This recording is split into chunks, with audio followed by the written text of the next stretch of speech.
November 15 ఎప్పుడొస్తుందా అని చెప్పేసి 'మహేష్ బాబు' అభిమానులే కాదు, తెలుగు సినిమా అభిమానులే కాదు, యావత్ ప్రపంచంలో ఉన్న సినిమా అభిమానులంతా ఈ నవంబర్ 15 కోసం ఎదురు చూస్తున్నారు. ఎందుకో నేను ప్రత్యేకంగా చెప్పాల్సిన అవసరం లేదు. 'రామోజీ ఫిల్మ్ సిటీలో' మహేష్ బాబు, రాజమౌళి సినిమాలకు సంబంధించి ఒక గ్లింప్స్ అనేది రిలీజ్ చేయడానికి ఒక వేదిక సిద్ధం చేసుకున్నారు. ఎప్పుడైతే రాజమౌళి నుంచి ఒక ప్రకటన వచ్చిందో నవంబర్ 15 తారీఖున గ్లింప్స్ రిలీజ్ చేస్తామని ఎప్పుడైతే ప్రకటన వచ్చిందో అప్పటి నుంచి మొత్తం అందరి దృష్టి ఈ నవంబర్ 15 తేదీన ఆర్ఎఫ్‌సిలో జరిగే వేదిక మీద కేంద్రీకృతమై ఉంది. అనుకున్నట్టే నవంబర్ 15 వచ్చేసింది. అనుకున్నట్టే ఈ ఈవెంట్ సక్సెస్‌ఫుల్‌గా దిగ్విజయంగా పూర్తి చేశారు రాజమౌళి. ఈ ఈవెంట్‌లో గ్లింప్స్ రిలీజ్ చేయడం కాదు, ఈ సినిమాకి సంబంధించిన చాలా విషయాల్ని అభిమానులతో పంచుకోవడం జరిగింది. సాధారణంగా రాజమౌళి సినిమా ప్రారంభం అవుతుందంటే, ఆ సినిమా ఏంటి? ఏ జోనర్‌లో సినిమా చేయబోతున్నాం? హీరో క్యారెక్టరేషన్ ఎలా ఉండబోతుంది? కథేంటి? ఈ వరల్డ్ ఏంటి? అనేది రాజమౌళి ఒక ప్రెస్ మీట్ పెట్టి అందరికి మీడియాకి, అభిమానులతో పంచుకోవడం ఒక అలవాటు. కానీ ఈ సినిమాకి సంబంధించి ఇప్పటివరకు ఒక్క ఈవెంట్ కూడా ఆయన నిర్వహించలేదు. ఒకేసారి నవంబర్ 15న అటు గ్లింప్స్ చూపిస్తూ ఈ సినిమా కథేంటి?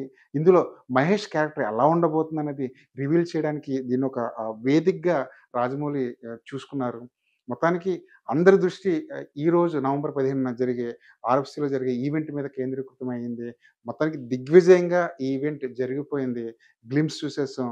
రాజమౌళి, మహేష్ బాబు, ప్రియాంక చోప్రా, పృథ్వీరాజ్ సుకుమారన్ వీళ్ళందరి మాటలు వినేసాం.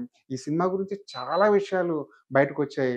ఇప్పటివరకు బయట పడని విషయాలు కూడా రాజమౌళి తన స్పీచ్‌లో బయటపెట్టారు. ముఖ్యంగా ఈ సినిమా పేరు 'వారణాసి' ఫిక్స్ అయిపోయింది. ముందు నుంచి ఈ సినిమాకి 'వారణాసి' అనే టైటిల్ పెడతారని ముందు నుంచి ప్రచారం జరుగుతుంది.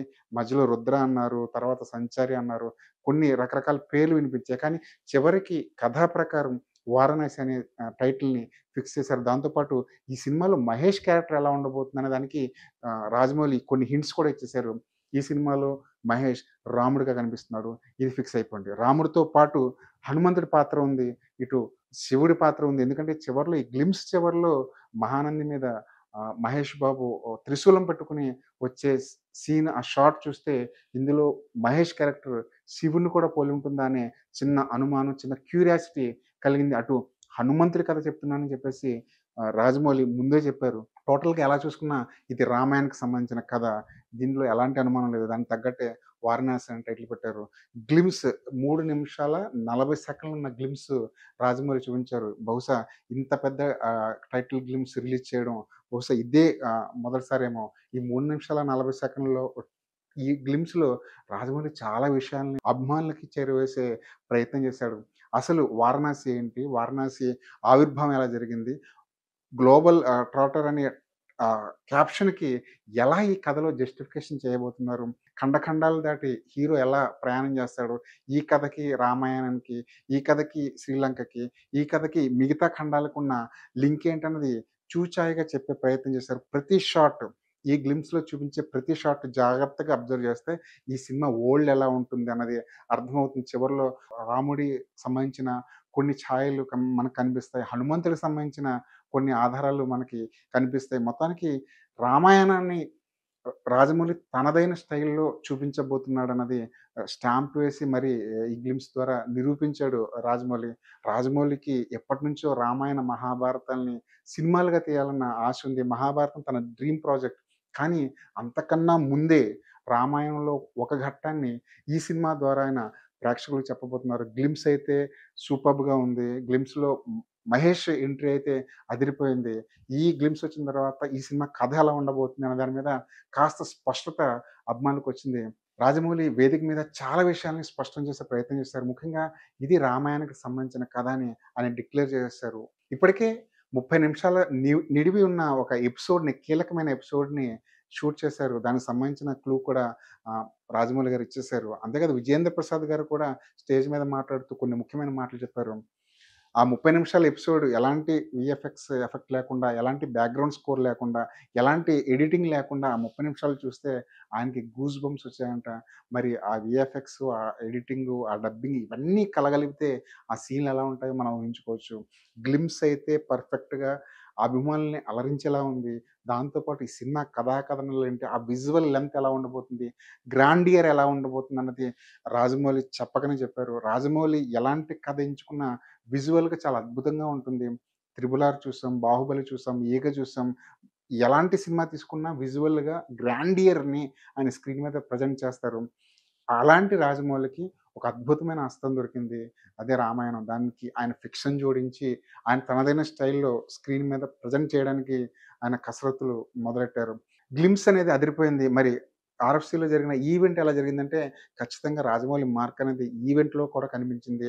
మామూలుగా మనం చాలా ప్రీ రిలీజ్ ఫంక్షన్‌ని, చాలా ట్రైలర్ రిలీజ్ ఫంక్షన్‌లు చూసుంటాం. వాటికన్నా భిన్నంగా ఈ ఈవెంట్‌ని రాజమౌళి డిజైన్ చేశారు. ముఖ్యంగా చివర్లో మహేష్ బాబు ఎంట్రీ ఇచ్చిన విధానం అయితే ఇప్పటివరకు ఏ హీరోకి ఇలాంటి ఎంట్రీ మనం చూడలేదు.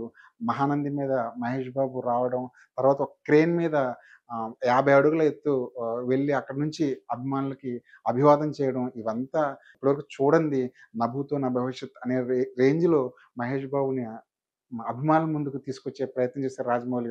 ఈ ఈవెంట్‌లో ఎక్కడ చూసినా రాజమౌళి తరహా మార్క్ అనేది స్పష్టంగా కనిపించింది.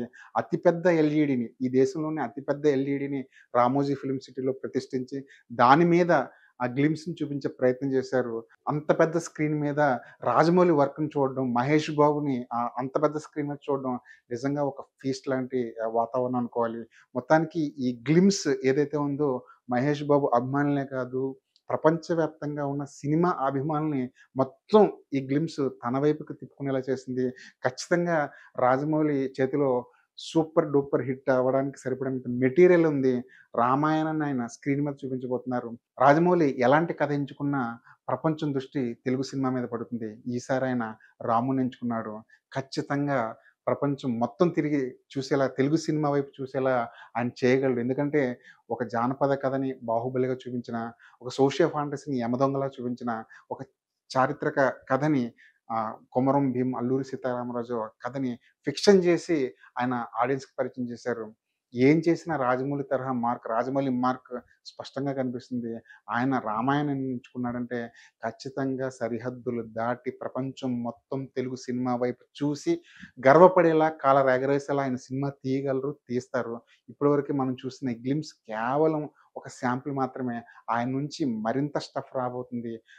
మహేష్ బాబుని రాముడిగా ఊహించుకోండి. దానికి సంబంధించిన షూటింగ్ కూడా జరిగిపోయింది. అలాంటి గ్లింప్స్ మహేష్ బాబుని రాముడిగా చూపిస్తూ ఒక్క పోస్టర్ బయటకొచ్చినా ఆ ప్రకంపనలు, ఆ విధ్వంసం, ఆ పూనకాలు వేరేలా ఉంటాయి. ఇది కేవలం ఆరంభం మాత్రమే. ఇప్పుడే ఆరంభమైంది ఈ వారణాసి ప్రయాణం. మున్ముందు రాజమౌళి ఇంకా ఎన్నో అద్భుతాలు చేయగలరు. తెలుగు సినిమా 1000,00,00,000 మార్క్ దాటి 2,000,00,00,000 మార్క్‌కి, అది దాటి 3,000,00,00,000 మార్క్‌కి తీసుకెళ్ళగలిగే సత్తా ఉన్న దర్శకుడు రాజమౌళి. ఒకవైపు మహేష్ బాబు లాంటి ఒక సూపర్ స్టార్ అతనికి తోడయ్యాడు. ఖచ్చితంగా ఈ సినిమా 1000,00,00,000, 2,000,00,00,000, 3,000,00,00,000 కూడా చేయగల సత్తా ఉన్న సినిమా ఇది. ఇది కేవలం శాంపిల్ మాత్రమే. రాజమౌళి నుంచి, వారణాసి టీమ్ నుంచి, మహేష్ బాబు నుంచి ఇంకా ఎన్నో అద్భుతాలు రాబోతున్నాయి. వాటన్నిటికి సాక్ష్యంగా తెలుగు ప్రేక్షకులు, ప్రపంచ సినిమా ప్రేక్షకులు ఉండబోతున్నారు. రాజమౌళి 'వారణాసికి' సంబంధించిన గ్లింప్స్ అభిమానులనే కాదు, ప్రపంచవ్యాప్తంగా ఉన్న సినిమా అభిమానులందరిని అలరిస్తుంది. ఆ నమ్మకం మాకుంది. ఈ గ్లింప్స్ చూసిన తర్వాత మీకేమనిపించిందో కామెంట్ బాక్స్‌లో మెన్షన్ చేయండి.